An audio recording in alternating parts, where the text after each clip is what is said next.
It is hard now to remember what life was like back then. I believed them when they told me that I was alone in the world and that this place and time were invincible. Before that day in September, in April, in December, in May, in November, when this city's veins opened and we lived 100 years of history in one afternoon, the world has changed and we have changed with it. The stories we were told about ourselves and our place in the world no longer seem to make sense, and they have left us to walk these streets as strangers. And so we walk, and we listen to other voices in other places.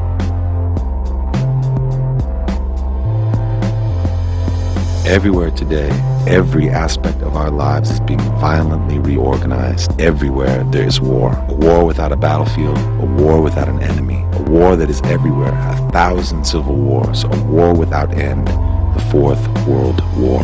On the one side is a system of terrifying violence, and on the other side are all of us who will stop this war.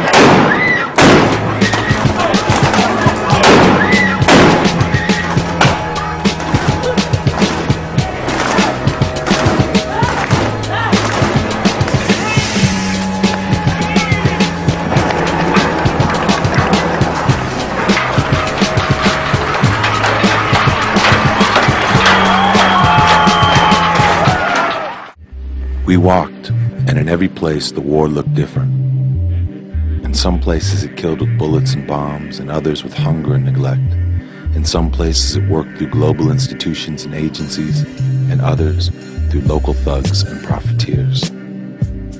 Corporate globalization, neoliberalism, empire. The logic that this violence served was called different things in different places, but everywhere it was the same. It was fragmentation, isolation, fear. It was the rule of money and the market extending itself over every inch of the planet and every aspect of our lives. We walked, and days came that ripped these streets open. Days when the war was not a story they told us. Days when the war was here, under our feet.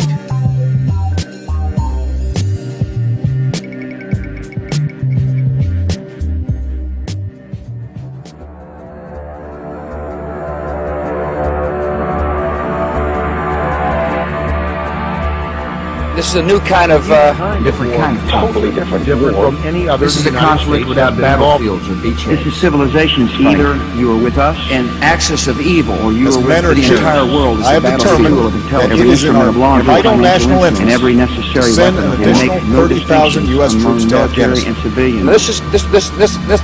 This crusade is going to take a while. Cayó la luna, se apaga el farol.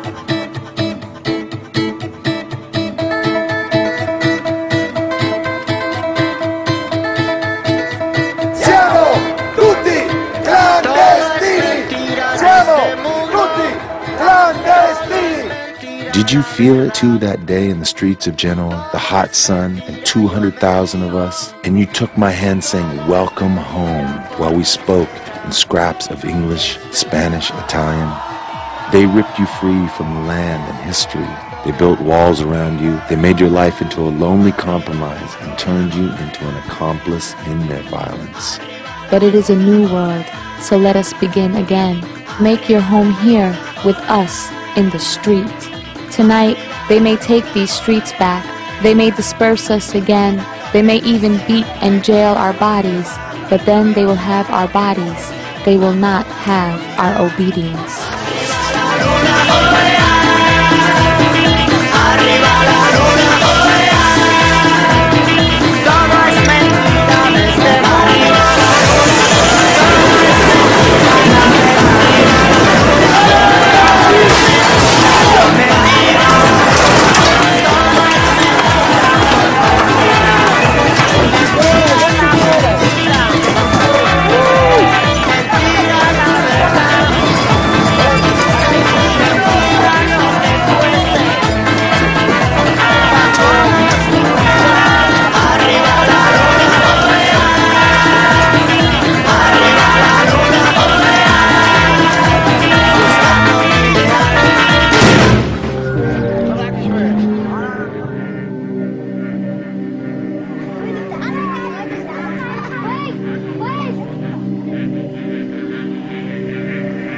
The evil folks still lurk out there.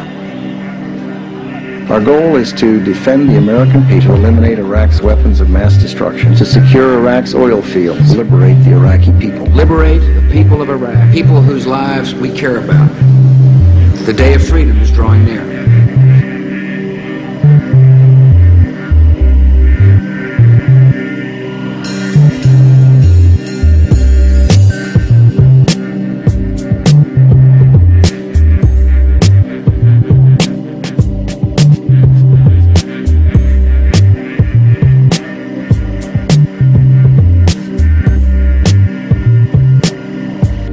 And then the Empire spoke again, and it tried to drown our voices in the deafening violence of war. There could have been no clearer statement of global public opinion, and they went to war anyway.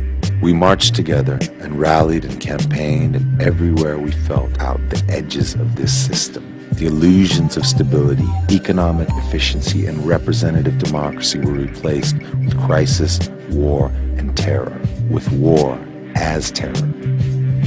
We walked, and everywhere we saw the blindness of this system and the violence behind its deafness to our word. We saw that victory, whether military or electoral, is not enough. We fight for something much more difficult. We fight for a new world. Y'all know why we at war?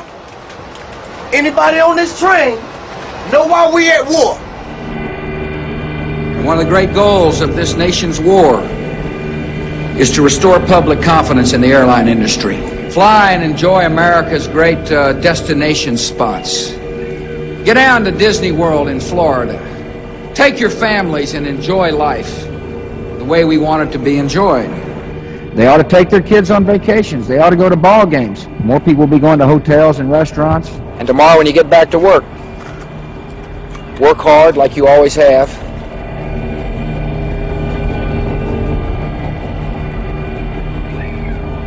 We are at war, they tell us. You are at war. The war has come home, and nothing will ever be the same again. But what if the war has come home? Where did it come from? When did it start? Who has been fighting it? And most importantly, how can we end this war? They don't have answers. They don't even ask the questions. Instead, they try to normalize this fear, to manage this pain. They tell us to return to work in our tall office buildings, to keep crossing the country in airplanes, to keep shopping. Above all, they tell us not to let this change us. Wherever our movements won victories, the system's response was war. War that cannot be won. War that they have no intention of ending. War that is irrational, inefficient. War that does not end, that is an end in itself. They tried to break our spirit with arbitrary violence, to occupy our dreams with fear and despair. But we refuse to surrender to their terror. We refuse to surrender. And our refusal is a stone against their tanks. We walked, and these moments changed us. We saw the buildings burning and the pain in our neighbors' eyes. We rushed bayonets in the mountain and lines of police in the city. We were touched by too much death. We loved and felt alive. We heard the echo of our word in other voices. We watched the moon rise over the barricades. We were wounded by the courage of small children.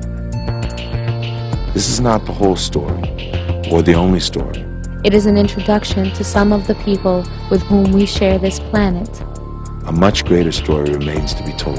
The story we will write together.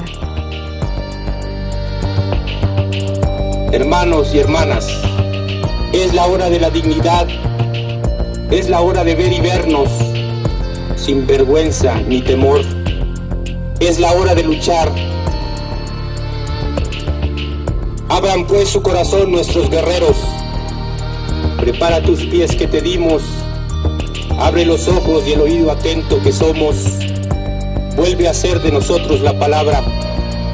Ya no serás tú. Ahora eres nosotros. Así que camina. Camina a la tierra del otro. Camina y habla. Toma ya nuestro rostro, toma ya nuestra voz, nuestra mirada anda. Hazte oído nuestro para escuchar del otro la palabra. Ya no serás tú, ahora eres nosotros. Baja de la montaña y busca el color de la tierra que en este mundo anda. Ya no serás tú, ahora eres nosotros.